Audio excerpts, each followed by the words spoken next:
Eu, como astronauta, visitei planetas, transpus os limites do céu multicor.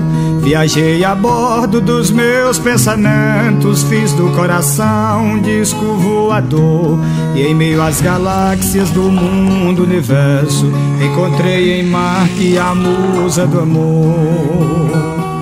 Seu nome possui sinônimo de água, mas ela parece ser mesmo é de Marte.